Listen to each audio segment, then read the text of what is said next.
Tenho 83 anos e hoje vou te dizer a verdade mais dura, amarga e, no fim das contas, a mais libertadora que você vai ouvir na última etapa da sua vida. Se os seus filhos não te visitam, pare de implorar. Pare de mendigar um domingo à tarde. Pare de arrastar a sua dignidade no chão por uma hora do tempo deles.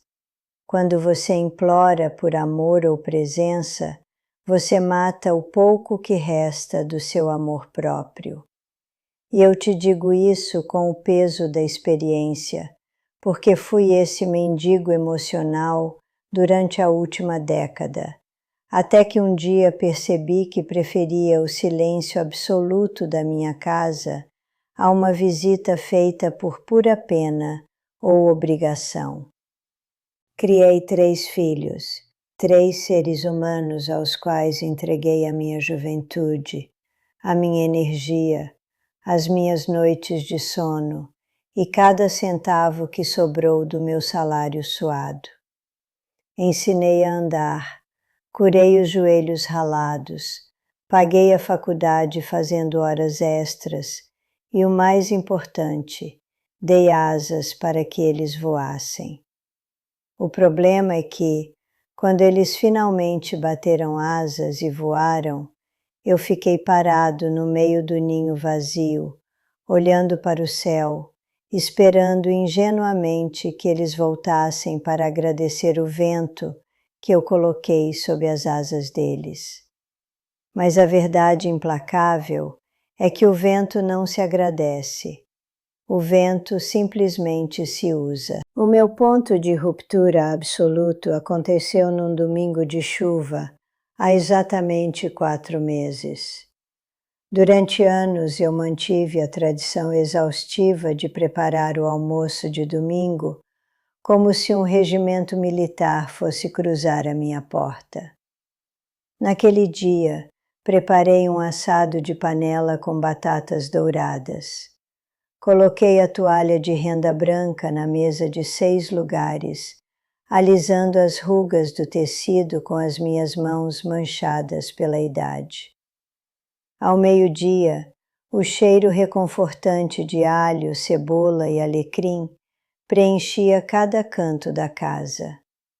À 1 da tarde, fui para a sala e comecei a olhar pela janela. A cada som de pneu no asfalto molhado, meu coração dava um salto no peito. O carro reduzia a velocidade na esquina, eu prendia a respiração e afastava levemente a cortina, mas o carro passava direto. Às 2 da tarde, a comida no fogão já estava fria e uma fina camada de gordura endurecia sobre o molho da carne. Às 3 da tarde, a esperança cedeu lugar a uma humilhação tão profunda, tão física, que me tirou o ar. Enquanto eu guardava aquela comida intacta em potes plásticos que iriam apodrecer na geladeira, minha mente começou a fabricar as desculpas patéticas que todo pai e mãe idosos inventam. Eles estão muito ocupados, eu sussurrava para mim mesmo diante da geladeira aberta, sentindo o ar gelado bater no meu rosto enrugado. Trabalham demais, os netos dão trabalho, o trânsito está terrível. Eles virão no próximo fim de semana. Eu estava mentindo. Nós mentimos porque a verdade tem bordas afiadas que rasgam a garganta quando tentamos engolir.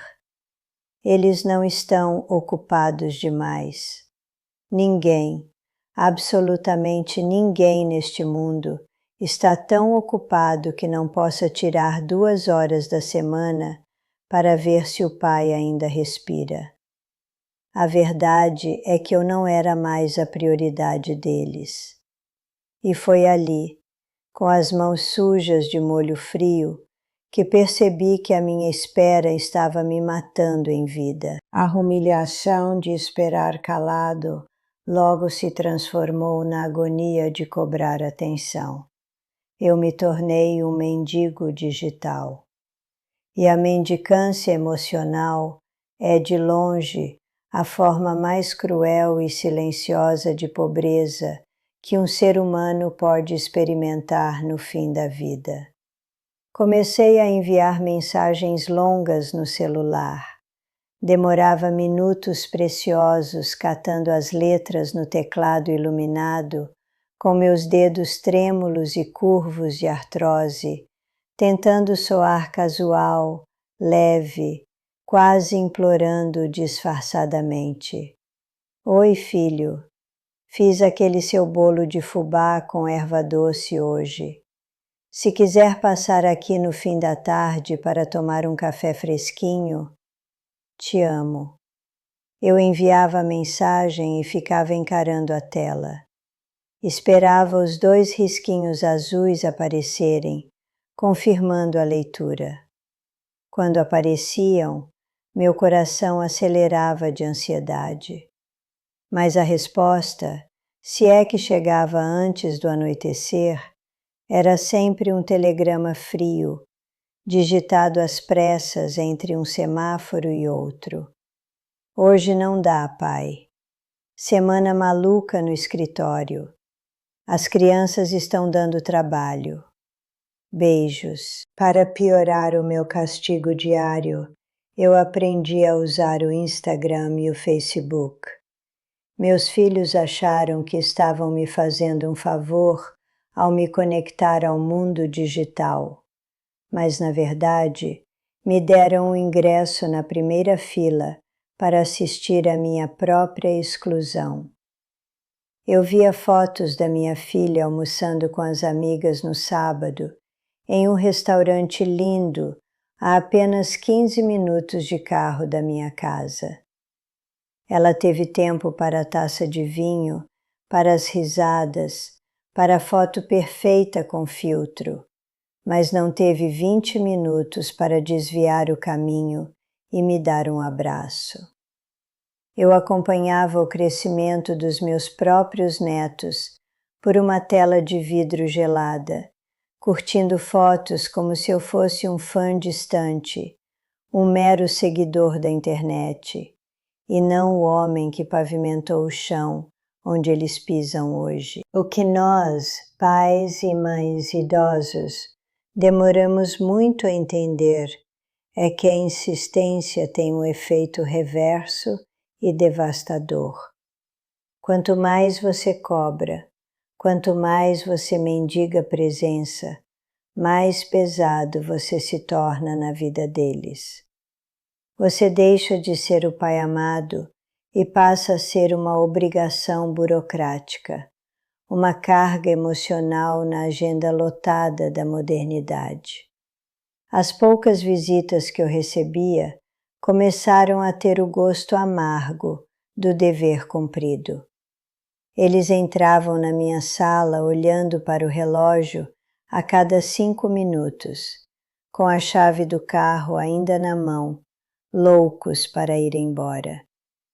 Eu havia me tornado uma tarefa no aplicativo de notas deles. Pagar a conta de luz, levar o cachorro no veterinário, visitar o velho por meia hora para aliviar a culpa. Foi assistindo ao meu filho mais velho balançar a perna de impaciência no meu sofá, respondendo e-mails de trabalho no celular, enquanto eu tentava contar uma história sobre a juventude da mãe dele, que o meu orgulho adormecido finalmente despertou. Percebi que a ausência física deles doía, mas aquela presença oca, forçada por pura pena, estava me destruindo por dentro. Ali, engolindo a seco o meu choro, tomei uma decisão radical que mudaria o resto da minha vida. A porta bateu atrás do meu filho com um estalo seco e metálico. Fiquei ali, de pé e sozinho no meio da sala, ouvindo o barulho do motor do carro dele se afastando rapidamente pela rua, quase como quem foge de uma prisão. Aquele som do motor sumindo na distância foi o meu gatilho, o ponto final. Naquela mesma noite, eu iniciei o que chamo de o experimento do silêncio absoluto. E acredite em mim, foi o processo de desintoxicação mais brutal, solitário e agonizante da minha vida inteira. O primeiro passo foi físico e dolorosamente simbólico. Fui até a cozinha, abri o armário de baixo e peguei as panelas grandes, aquelas pesadas de alumínio que eu usava exclusivamente para fazer o banquete inútil de domingo. Lavei todas, sequei e guardei na prateleira mais alta da despensa, onde eu precisaria de uma escada para alcançar. Chega de cozinhar para fantasmas. Chega de arrumar o palco e os holofotes para atores que nunca aparecem para a peça. Depois, sentei na poltrona e peguei o meu celular. Com os dedos tremendo de hesitação, suando frio, excluí os aplicativos do Instagram e do Facebook. Aquele pedaço de vidro iluminado não seria mais a janela por onde eu assistiria, como um intruso patético e não convidado, à felicidade da minha própria família. O segundo passo exigiu uma força mental que eu não sabia que ainda possuía aos 83 anos. O silêncio ativo. Cortei todo e qualquer contato que partisse de mim, de uma vez por todas. Nada de mensagens de bom dia com imagens de café fumegante. Nada de encaminhar notícias de saúde ou vídeos engraçados. Nada de ligar na sexta-feira à noite, perguntando com aquela voz mansa e suplicante: quais são os planos para o fim de semana? Criei uma regra de ferro e inquebrável. Se eles quisessem saber se o pai deles ainda estava vivo, teriam que dar o primeiro passo. Teriam que discar o meu número. A primeira semana foi uma tortura invisível.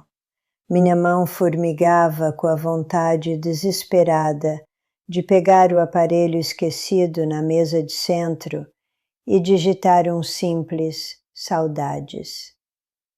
Meu cérebro, viciado em mendigar as migalhas da atenção deles, criava desculpas aterrorizantes para me sabotar. E se acontecer um acidente de carro? E se um dos netos estiver com febre no hospital e você não sabe de nada, seu velho orgulhoso? Mas eu cerrei os dentes.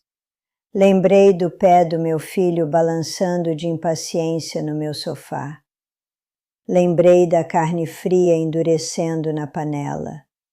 E resisti. Passaram-se 2 semanas. 14 dias e 14 noites se arrastaram, hora por hora. E sabe o que foi o mais devastador de tudo isso? Nenhum dos 3 notou a minha ausência. O meu silêncio, que gritava e ecoava nas paredes da minha casa, não fez o menor ruído na rotina frenética deles. Essa constatação doeu como um soco no estômago. Rasgou a minha carne. Foi a confirmação final e inegável da minha completa irrelevância diária. Mas sabe de uma coisa? Quando o seu ego de pai é estraçalhado de forma tão violenta e você atinge o fundo escuro do poço, você descobre uma verdade libertadora. O fundo do poço é feito de rocha sólida. E é exatamente desse chão firme que você finalmente consegue pegar impulso para ficar de pé sozinho. No domingo da terceira semana, algo extraordinário aconteceu. Acordei às 8 da manhã. A casa estava mergulhada naquele silêncio costumeiro, mas pela primeira vez em anos, ele não me pareceu um castigo.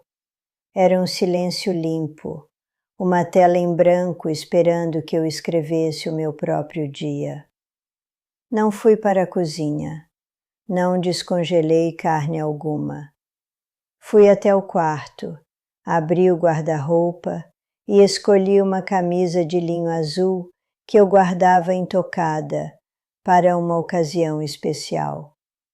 Calcei meus sapatos de couro macio, peguei minhas chaves e saí pela porta da frente. Caminhei devagar até a padaria do bairro, sentindo o sol de outono aquecer os meus ombros cansados. Sentei-me em uma mesa na calçada. Pedi um café expresso duplo e um pão na chapa. O cheiro de grãos torrados e manteiga derretida invadiu as minhas narinas. Observei o movimento da rua, pessoas passeando com cachorros, idosos lendo jornal, o barulho das xícaras batendo nos pires. E de repente eu respirei fundo. O nó crônico que morava no meu estômago, aquela âncora de ansiedade, havia desaparecido por completo. Percebi com uma clareza absurda que o mundo lá fora era imenso e continuava pulsando de vida, enquanto eu estava me enterrando vivo na minha própria sala, aguardando a esmola de uma visita dominical. Comecei a reconstruir a minha identidade. Lembrei-me de que eu era um homem inteiro com gostos e paixões muito antes de me tornar pai. Matriculei-me em um clube de leitura na biblioteca municipal. No começo me senti ridículo, sendo o mais velho da turma, segurando um livro com as mãos trêmulas. Mas, na segunda semana, eu estava rindo às gargalhadas com estranhos que também carregavam a cicatriz do ninho vazio, mas que haviam decidido não morrer de tédio. E então, como uma lei infalível da física, quando você muda de postura de forma radical, o ecossistema ao seu redor é forçado a mudar também. Na quarta semana do meu experimento do silêncio, o meu celular finalmente tocou. O visor iluminou o nome da minha filha. Deixei tocar 3 vezes, saboreando o momento antes de atender. Pai? A voz dela soava aguda, atropelando as palavras, disfarçando um pânico real. O Senhor sumiu, não mandou mais mensagem de manhã, não atendeu ontem à noite. Aconteceu alguma coisa? O Senhor caiu? Está doente? Ela estava apavorada, acostumada a me ter como um farol sempre aceso e disponível. Mesmo que ela nunca olhasse para o porto, o apagão repentino a assustou de verdade. Estou ótimo, minha filha, respondi, com uma voz calma, firme e absolutamente vazia de qualquer ressentimento venenoso. Tenho andado muito ocupado ultimamente. Voltei a ler bastante, tenho saído para tomar café no centro. Como vocês estão? O silêncio do outro lado da linha foi denso e palpável. O roteiro previsível dela havia sido rasgado e ela não sabia como improvisar. Ah, que bom, pai. Nós estamos bem. Eu liguei para ver se o senhor quer almoçar com a gente hoje.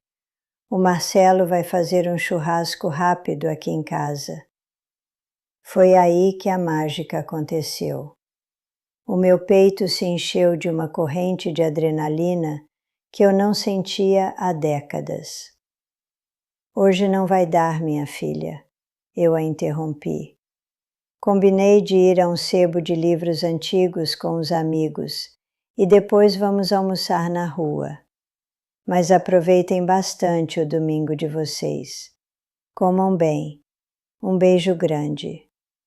Desliguei o telefone delicadamente e pela primeira vez na minha velhice, eu me senti completamente dono da minha própria vida. Aquele simples não foi a chave definitiva que destrancou a porta da minha prisão emocional.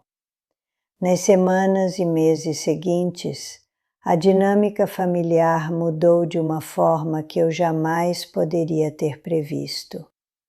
Ao perceberem que eu não estava mais ali, estático, congelado no tempo e implorando por uma migalha de atenção, meus filhos começaram a me procurar. Não mais por pena ou por aquela obrigação burocrática e arrastada, mas por uma mistura de curiosidade genuína e um respeito repentinamente renovado. Eles perceberam em choque que o pai deles tinha uma vida própria, uma agenda, novos amigos e interesses que não orbitavam exclusivamente ao redor da existência deles. Mas aqui está o grande e mais belo segredo que a solidão me ensinou a duras penas. Mesmo quando eles voltaram a ligar com mais frequência, o meu coração já não dependia mais daquilo para bater em paz. Eu já havia construído o meu próprio refúgio inabalável de serenidade. A visita dos meus filhos deixou de ser o oxigênio desesperado que me mantinha vivo e passou a ser apenas a sobremesa de um banquete que eu mesmo decidi preparar para mim. Se você tem 60, 70 ou mais de 80 anos e passa os seus domingos chorando em silêncio, olhando para uma mesa farta e uma casa vazia, preste muita atenção no que eu vou te dizer agora. O seu trabalho pesado como pai ou mãe terminou, acabou. Você já pagou o seu pedágio cobrado pela vida. Você já suou sangue para construir as estradas seguras pelas quais os seus filhos caminham com tanta pressa hoje. O amor incondicional que você sente por eles não precisa e não deve ser sinônimo de humilhação. Amar um filho com toda a força da sua alma não significa que você deva aceitar ser tratado como um móvel velho que só é espanado e lembrado quando a consciência deles pesa em um feriado qualquer. Você merece ter paz. E a paz verdadeira e duradoura só chega quando você decide soltar a corda que está esfolando as suas mãos ensanguentadas. Devolva a eles, sem raiva, mas com firmeza, a responsabilidade sobre as próprias escolhas e prioridades. Se eles quiserem te ver, eles sabem de cor o seu endereço. Eles sabem o número do seu telefone. A sua porta pode até estar destrancada para recebê-los, mas você não precisa mais ficar de pé, parado no batente, esperando que eles apareçam. Levante-se hoje mesmo dessa poltrona de espera. Apague do seu celular aquelas mensagens longas, dramáticas e não correspondidas. Guarde as panelas gigantes no fundo do armário. Vá para o quarto e vista sua melhor roupa, aquela que você guardava para o domingo perfeito. Saia de casa, vá tomar um café na esquina, puxe assunto com um desconhecido, vá ler um livro numa praça ou simplesmente vá caminhar sentindo o vento bater no seu rosto. A velhice não é a sala de espera da morte. É o momento supremo de recuperar a sua soberania. Pare de mendigar a atenção de quem não tem tempo para você e comece a dar atenção profunda à única pessoa que vai segurar a sua mão até o seu último suspiro. Você mesmo.